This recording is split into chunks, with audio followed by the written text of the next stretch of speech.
মাসুদ কামাল, এখন দেখা যাচ্ছে রাজনৈতিক দলগুলোর সাথে ঐক্যমত্য কমিশনের ঘন ঘন বৈঠক হচ্ছে।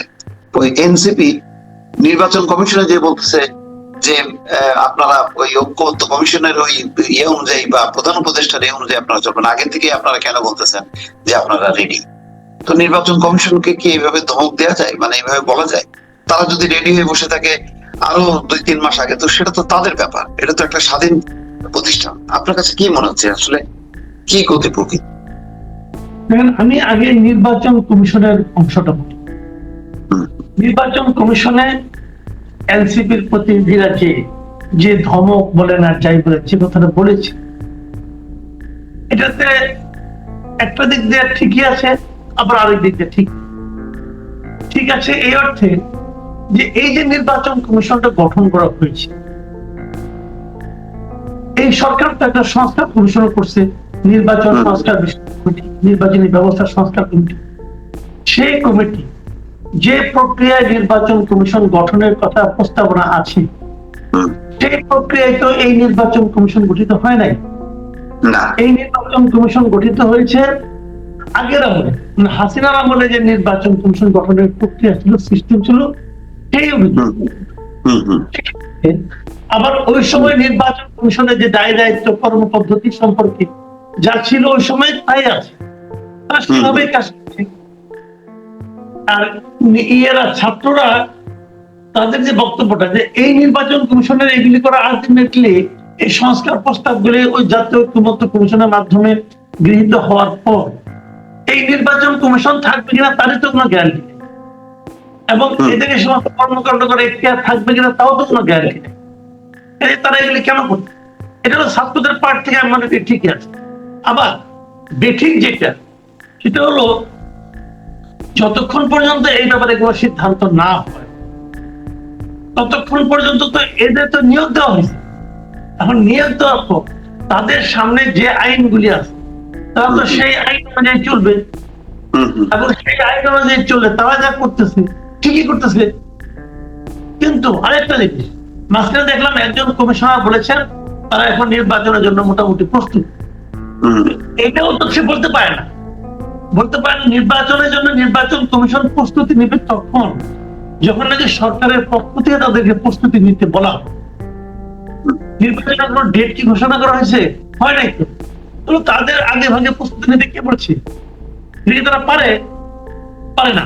যদি এই সমস্ত মিলে আসলে হচ্ছে কি জানেন, কোন আইন তো নাই। যার যেটা মনে হচ্ছে যে ক্ষমতাবান, উনি যেভাবে ভাবছেন, যেভাবে বলছেন, দেশ সেভাবে চলছে। সবকিছু আইন অনুযায়ী চলছে, সংবিধান অনুযায়ী চলছে না তো। সংবিধান অনুযায়ী যখন না চলে, যখন সংবিধান বিরোধী কেউ আচরণ করে, তখন যদি তাদের জিজ্ঞাসা করেন, বলবে কি সংবিধান আমরা মানি না। কারণ যে বলে মানি না, তার বিরুদ্ধে আপনি কোনো অ্যাকশন নেন না। যদি অ্যাকশন না নেন তাহলে মানি না যে এই কথাটা একটা বিষয় হচ্ছে। এখন এইভাবেই চলছে, এই আইন মানি না বলে দিল, আপনি কি করবেন? এখন দেশে বেঁচে গেছে বলছেন, ফরহাদ মাজার একটা ভালো কথা বলছেন। ফরহাদ মাজার বলছেন যে সংবিধান তো স্থগিত করা হয় নাই, সংবিধান তো আছে। তো সেই সংবিধান অনুযায়ী এই সরকার অবৈধ সরকার, সেটা স্পষ্ট করছে। এখন হয় যদি সরকারকে আপনি বৈধ করতে চান, তাহলে সংবিধানকে হয় বাতিল করতে হবে না স্থগিত করতে হবে। এরা সংবিধান বাতিলও করে না, সংবিধান স্থগিত করে না, আবার সরকার নাকি বৈধ সরকার। এখন আপনি কেমন করে বলবেন বলেন?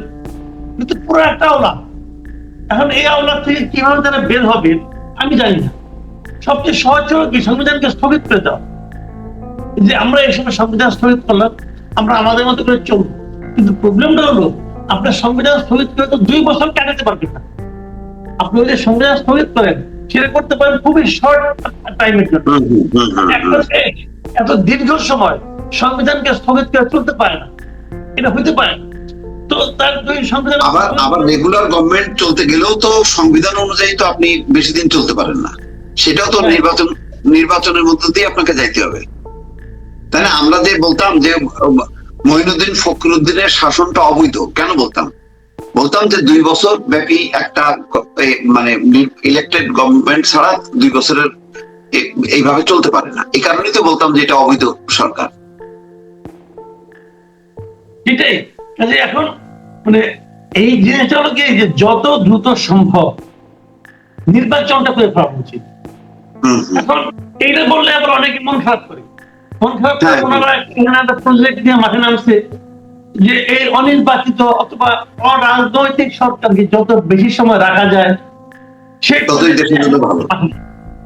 এখন এটা নানা হবে এটা মানুষের মধ্যে বেশ একটা মানে একটা ভিত্তিও পাইছে যে যেহেতু আওয়ামী লীগ মারামারি কাটাকাটি করছে, এই করছে তা করছে, বিএনপির মধ্যে এই প্রবণতা দেখা যাচ্ছে, সুতরাং ইউনূস সরকারই থাকুক। এই ধরনের কথা তো আছেই, এই ধরনের কথা যাতে নাকি আরো দৃঢ় হয় সেজন্য কিছু প্রচেষ্টাও আছে, প্ল্যান্ড ওয়েতে চালানো হচ্ছে এবং এই জন্য নানা লোককে নিয়োগ করা হয়েছে।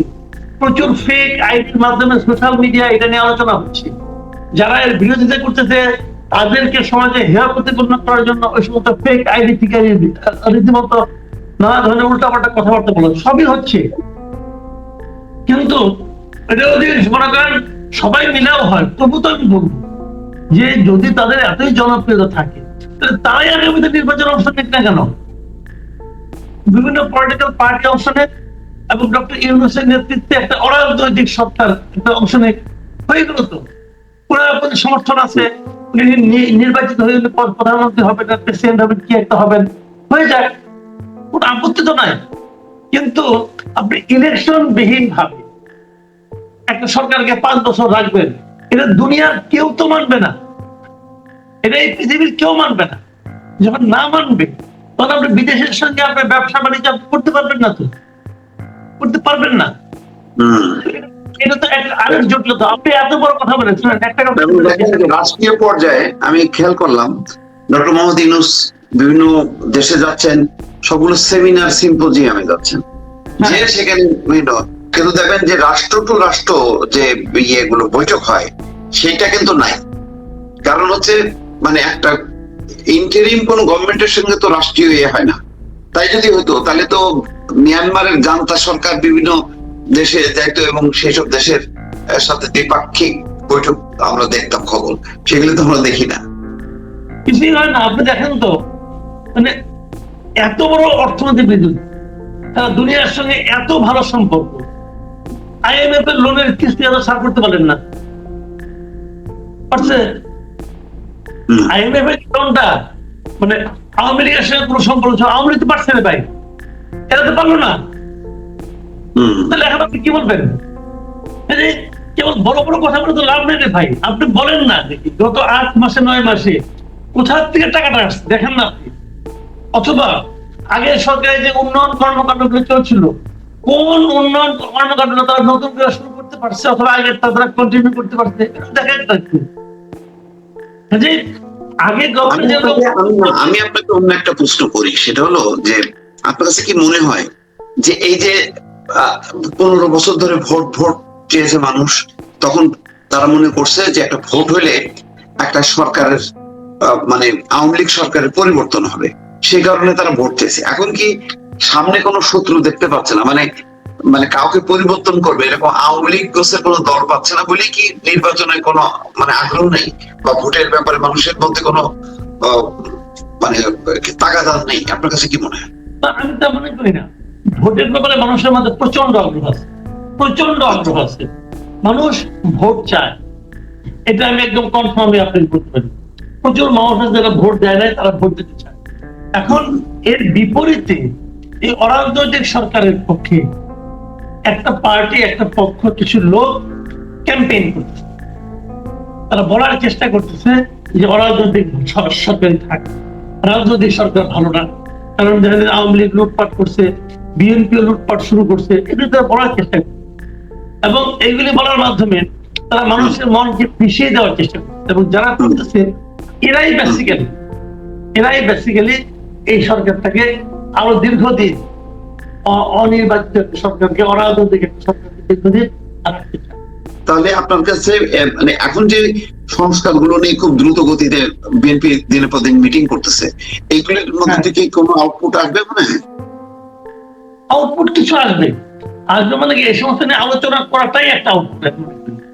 যে এর যেটা বিকল্প চিন্তা হচ্ছে মানুষের মধ্যে, বিকল্প একটা ভাবতেছে যে এই কাজটা করা দরকার, এই কাজটা করা দরকার না, এবং এই নিয়মটা থাকা দরকার, 2 টার্ম না 3 টার্ম কিছু বছর, এই যে আলোচনাগুলো হচ্ছে, এইটা এই আলোচনারও কিন্তু একটা পজিটিভ দিক আছে আমার কাছে মনে হয়। যে আলোচনাগুলো চললেও মানুষের মধ্যে একটা চিন্তার মধ্যে একটা থাকে যে না ঠিকই তো, এটা তো হওয়া উচিত না, এটা তো হওয়া উচিত না। কিন্তু এই আলোচনাগুলি আমি মনে করি অর্থ আছে, আলোচনাগুলি চলা ভালো, এই আলোচনাগুলি নিয়মিতই চলা উচিত আমি মনে করি। খালি একবার এইবারে হলো তারা, এটা নিয়মিত ভাবে এই সমস্ত আলোচনা মানে বিভিন্ন বিষয়ে, এই বিষয়ে সেই বিষয়ে আলোচনাগুলি থাকা উচিত। এমনি আপনার কাছে মনে হয় যে এটার বাইরে তো যে অবস্থায় যাচ্ছে, বিভিন্ন ট্রান্সশিপমেন্ট বাতিল, আজকে দেখলাম যে রেলের প্রকল্প স্থগিত, আবার সুতা আমদানি বন্ধ, এই যে ভারতের সাথে আস্তে আস্তে নানান খুঁটিনাটি বিষয়গুলো কিন্তু একটা বিরোধের রূপ নিচ্ছে, এটাতে কি বেকায়দায় পড়তে পারে কিনা বাংলাদেশ, আপনার কাছে কি মনে হয়?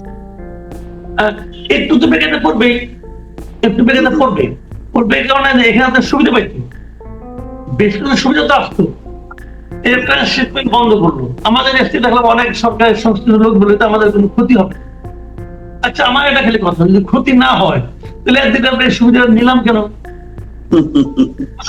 নিচ্ছি, বন্ধ হয়ে গেলে যদি ক্ষতি না হয় তাহলে একদিকে গ্রহণ করলাম কেন? ক্ষতি হবে।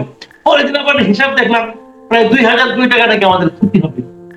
ক্ষতি হবে, ক্ষতিটা পরিবহন ব্যয়টা বেড়ে যাবে, সব কিছু হবে ভাই, বেশি না ওটা আমরা করলাম কেন একদিন থেকে? এইগুলো জাস্ট খালি আগের গভর্নমেন্ট যা কিছু হোক সরকারের পক্ষে কিছু বলতে হবে, তারা বলবে। কিন্তু আমি মনে করি ইন্ডিয়া এগুলি করতেছে, যে ইন্ডিয়ারও কিছু লক্ষ্য আছে, ইন্ডিয়ারও কিছু বক্তব্য আছে, সেই বক্তব্যগুলি আপনি যদি মনে করেন না ইন্ডিয়ার সঙ্গে সম্পর্ক রাখবো না, ইন্ডিয়ার বিকল্প হিসাবে আমি পাকিস্তানের সঙ্গে সম্পর্ক রাখবো, তাহলে আপনি রাখতে পারেন, কোনো সমস্যা নেই, আপনার সেই সক্ষমতা আছে। কিন্তু তাতে কি আমার লাভ হবে এটাও বুঝতে হবে। আপনি এখনো তো আপনার প্রধান আমদানি করেন, সবচেয়ে বেশি খাদ্য পণ্য বলেন, বিভিন্ন রকম পণ্য বলে, পণ্য সামগ্রী আমদানি করতে ইন্ডিয়া তো 1 নম্বর। কেন 1 নম্বরের মূল কারণ হলো ইন্ডিয়ার সাথে আপনার দূরত্ব কম, পরিবহন খরচ কমে যায়।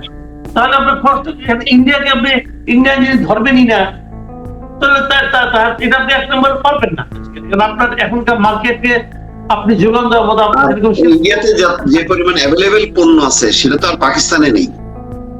রাইট, আমি সেটাই বলছি, এটা তো সহজ হবে বলে আমার কাছে মনে হয় না।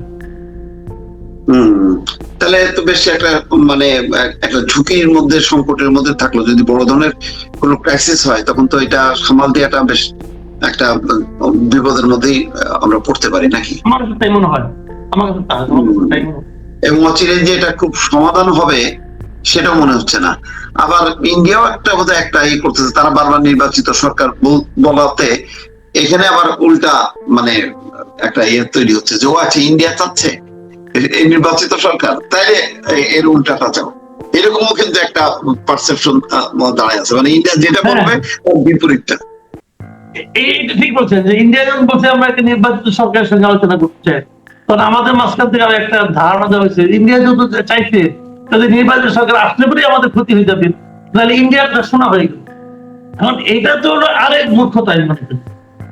ইন্ডিয়ার কাছে চাইতে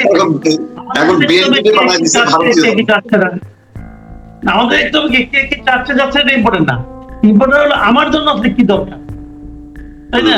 পৃথিবীর যে কোনো দেশের লোককে আপনি বলেন ভাই একটা নির্বাচিত সরকারই ভালো না একটা অনির্বাচিত সরকার ভালো, সবাই বলবে যে নির্বাচিত সরকারের প্রয়োজন।